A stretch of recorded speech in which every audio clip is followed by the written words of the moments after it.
ভাঙড়ে তৃণমূল নেতা রেজ্জাক খানকে গুলি করে খুনের ঘটনায় দলের 2 কর্মীকে আটক করেছে পুলিশ। ঘটনার সময় তারা অকুস্থলে হাজির ছিলেন। সিসিটিভি ফুটেজ দেখে সে বিষয়ে নিশ্চিত হওয়ার পরেই তাদের পাকড়াও করা হয়েছে বলে দাবি পুলিশের। ঘটনার পর আইএসএফ এর দিকেই আঙুল তুলেছিল শাসক তৃণমূল। পাল্টা আইএসএফ দাবি করে তৃণমূলের গোষ্ঠী দ্বন্দ্বের জেরেই খুন হতে হয়েছে রেজ্জাককে। না, আইএসএফ আশ্রিত সমাজ বিরোধীরা সম্পূর্ণ নওশাদের মদতে এই সমস্ত ঘটনা ঘটছে। ওদের কোনো অস্তিত্ব নেই ভাঙড়ে, ওদের খুন ছাড়া দ্বিতীয় কোনো রাস্তা নেই। আজকে অবিলম্বে আমি অনুরোধ করব মাননীয় মুখ্যমন্ত্রীকে এবং কমিশনার অফ পুলিশকে অবিলম্বে নওশাদকে গ্রেপ্তার করা। নওশাদের মদতে সমস্ত ঘটনা ঘটছে, এখানে সমস্ত ঘটনা ঘটছে, নক্কার জন্য ঘটনা ঘটছে। এখন শওকত মোল্লা সাহেব রাজনীতি করছেন, তিনি আইএসএফ কে আমাদেরকে দেখে দেওয়ার চেষ্টা করছে। কিন্তু শওকত সাহেবের যদি আমরা প্রিভিয়াস রেকর্ড দেখি, সেই রাজ্জাক সর্দার থেকে শুরু করে মানিক পাইক থেকে শুরু করে বিভিন্ন সময় আমরা দেখেছি খুন করেছে তাদের দলের লোকেরা, তারাই যুক্ত থেকে অন্যদেরকে তাদের দলের প্রথম সারির নেতাদেরকে সাইড করেছে। সেই জাহাঙ্গীর খান চৌধুরী থেকে শুরু করে এই ধরনের অনেক আছে। এটা শওকত মোল্লা সাহেবের প্রিভিয়াস রেকর্ড। এখন এই খুনটার কারণ কি হতে পারে? আমি সকালে কয়েকটা ফুটেজ দেখছিলাম পরিবারের লোকজনের, তারা কেউ দাবি করছে ওই দিন 3 জন ছিল, যখন তাকে খুন করা হয় 2 জন তাকে ছেড়ে চলে গিয়েছে। এখন একটা সন্দেহ থেকে যাচ্ছে।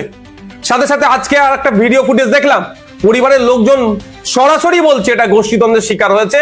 এবং বাস্তবিক কথা, আমি যতটুকু খোঁজ নিলাম, ওই অঞ্চলে ওই যেখানে বাড়ি যে ছেলেটিকে খুন করেছে ওখানে আইএসএফ বা বিরোধীদের সাথে ওর সম্পর্ক খুব একটা খারাপ ছিল না। পুলিশ সূত্রে খবর, বিজয়গঞ্জ বাজারের দিক থেকে নিজের বাইকে করে বাড়ি ফেরার সময় রেজ্জাককে লক্ষ্য করে গুলি চালায় আততায়ীরা। সেই সময় রেজ্জাকের সঙ্গে তার 2 সঙ্গী ছিলেন। আততায়ীরা গুলি চালানো শুরু করতে সেখান থেকে পালিয়ে যান তারা। পুলিশ যে 2 জনকে আটক করেছে তারা সেই 2 সঙ্গী কিনা তা নিয়ে পুলিশের তরফে সরকারিভাবে এখনো কিছু জানানো হয়নি। পুলিশের একটি সূত্র জানিয়েছে রেজ্জাকের বুকে গুলি করা হয়েছিল। ঘটনাস্থল থেকে 4টি গুলির খোল মিলেছে।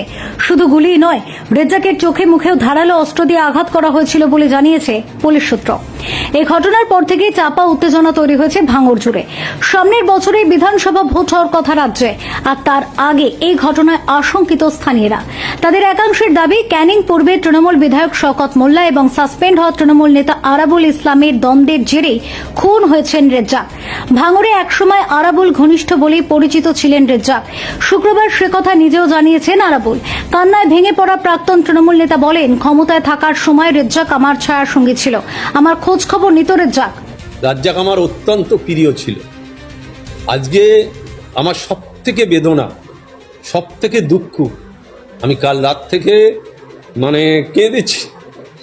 যে রাজ্জাক, সে যার সাথেই যেতে পারে, সে দলের একজন সৈনিক।